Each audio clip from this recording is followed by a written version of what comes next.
Hi, it's Colin Cowherd. I started The Volume to bring you some of the most authentic voices in sports. While you're here, make sure you hit subscribe. Thanks. Number 10, my surprise appearance here. And this was a hard decision, but I went with DeMar DeRozan. So DeMar DeRozan this season is plus 13.4 net rating in the clutch.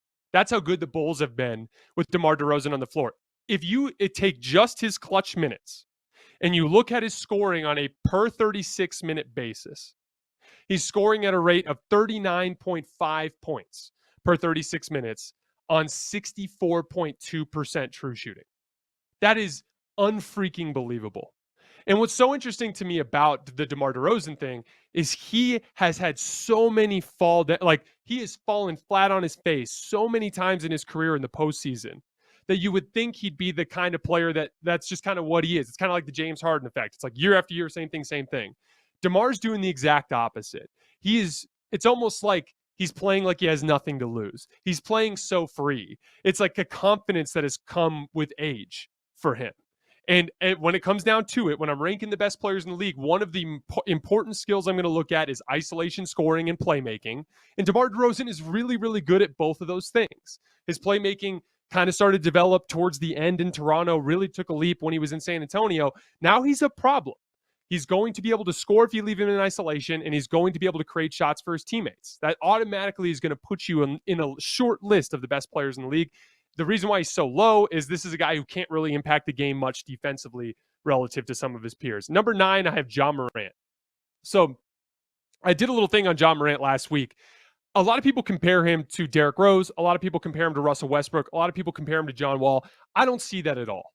Those guys all had gaping weaknesses at some point in the early parts of their careers. And Ja doesn't seem to have that.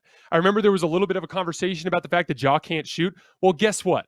Ja's last 6 games, he's 49% from 3 on 6 attempts per game. So I've long been preaching that Ja has a good jump shot, that there's good form there, that he will inevitably become a good jump shooter. He is a great perimeter guard who can get into the lane, who has stuff in the mid-range, floaters and pull-up jump shots and things along those lines, and is an acrobatic finisher around the basket, and is a great passer. He is way better than Wall or Rose or Russ ever were, and he is going to be a legitimate bona fide top-tier superstar sometime in the next couple of years. I'm a huge believer in Ja Morant. He plays so much more under control than Russ did too, so I think he's better at impacting winning. He is a freaking stud, and I have him at number 9 right now. Number 8, I have Jason Tatum. I talked about this a little bit earlier today on Twitter. I don't think he's good enough to be considered in that, should he be considered for MVP territory? I have some rules for MVP. The gist of it is, hey, if you're not in conversation for being the best player in the world, you can't be considered there. Tatum's not quite at that level yet, but he's trending in that direction. He's 28, 8, and 5 since January 8th.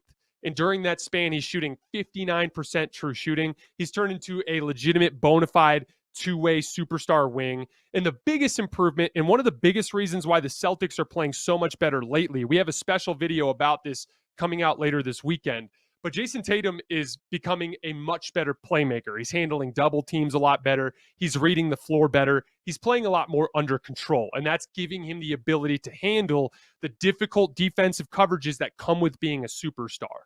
And so that's a credit to Jason Tatum, and it's a big part of why the Boston Celtics are a bona fide championship contender, in my opinion. Like I said, later this weekend, I'll have a video coming out specifically about that. Number 7, I have Steph Curry, and this makes me sad because he's my second favorite player in the league. LeBron's my favorite. Steph's my second favorite player. I love the way he leads his team. I love the way that he contributes to winning in so many ways other than just his shooting. And so often that gets swept under the rug, and it really bothers me because this dude is just a flat out winner. But again, even if I just take his last 7 games, he's 33% from 3. This is like a slump that never ends. At a certain point, if it's been like 40 games and you're shooting 10% worse than you used to, I can't just be like, shots aren't going in anymore. This is a decline. Steph is falling off a little bit.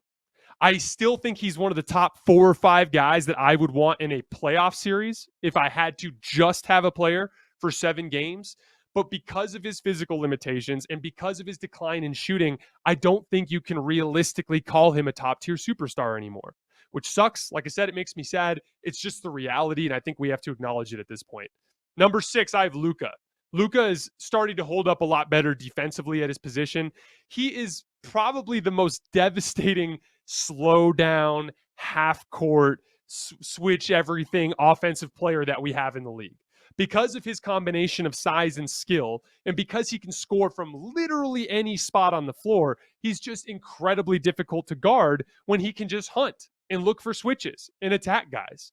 But also he's that type of gifted playmaker that you can't send multiple bodies at him or he'll make you pay every time. Him and the Mavericks are one of my favorite dark horse picks to win the title this year. I'm a huge believer in his style of play. Way too many people want to characterize him as, oh, he lost in the first round twice, even though he was the best player in both of those series is by a country mile. I'm really high on Luke. I have him at number 6. Number 5, Joel Embiid. He's arguably the biggest matchup problem in the league. If you're an NBA coach and you're game planning for the next night, Embiid's probably at the very top of the list of guys that I would not want to see.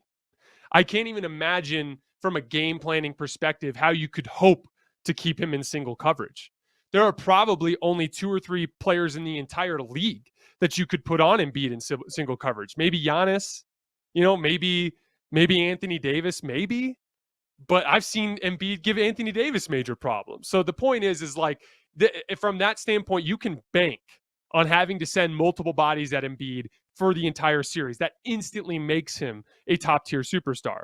The flip side of that, though, is he's still not great at handling those double teams, and handling those janky coverages, at handling those zone defenses. He still hasn't quite figured out the chess match part yet. And we should all hope that he doesn't, because if he does, it's going to be a problem. And then lastly, he relies way too much on the whistle, still too much at this point in his career.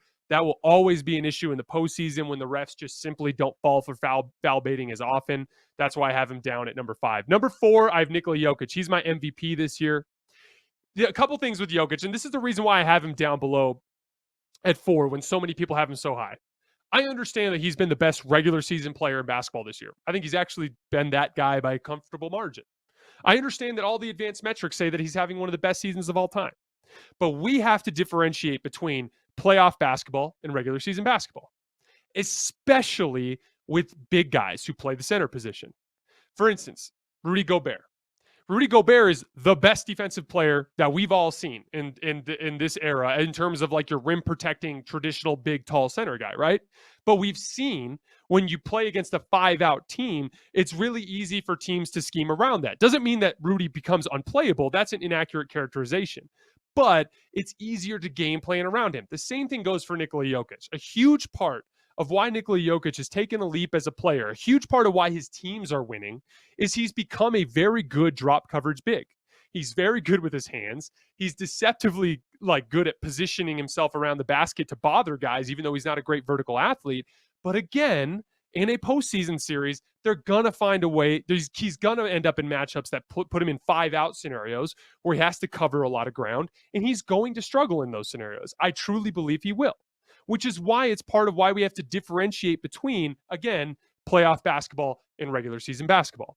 Same thing goes from a game planning perspective, and we saw this last year when they played Phoenix in the second round. It is just harder to handle those double teams and to handle all the defensive coverage sent at you when they have extra time to game plan. When they can read, oh, this is the way he likes to pick us apart, so these are the other places we're going to go to counter that. When he has Jamal Murray, it's much less of a problem. And maybe he will have Jamal Murray, and that'll be okay. But for me, with Nikola Jokic, I can't vault him above the next guys on this list until he wins a championship. That's just my rule. I understand you guys operate under different rules.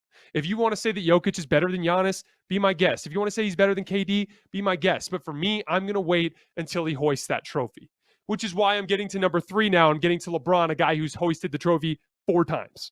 Okay. LeBron, he's a bad GM.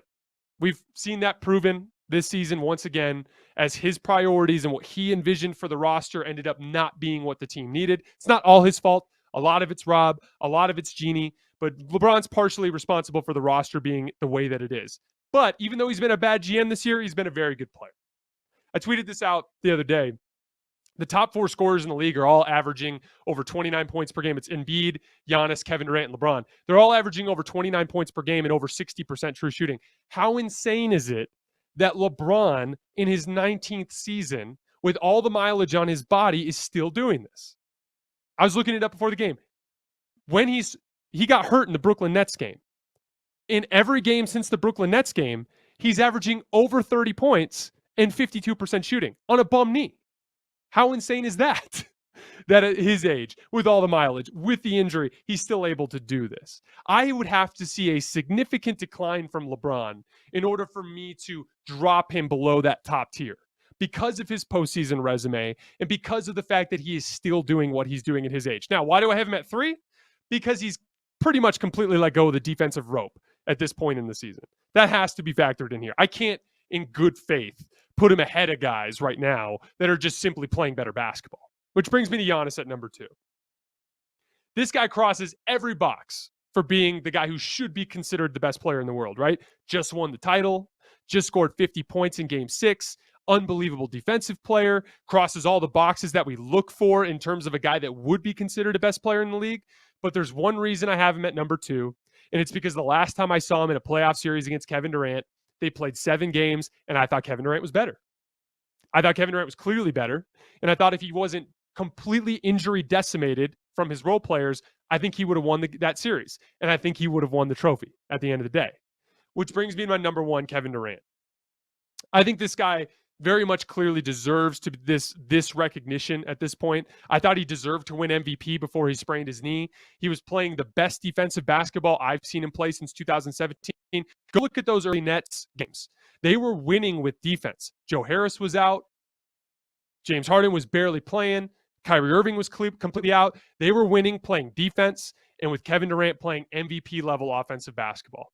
He deserves a ton of credit for that. He's one of the few guys in the league that's completely unschemable. You saw that in that Boston game. They threw a couple of random doubles at him on Sunday, a couple of random stunts and doubles.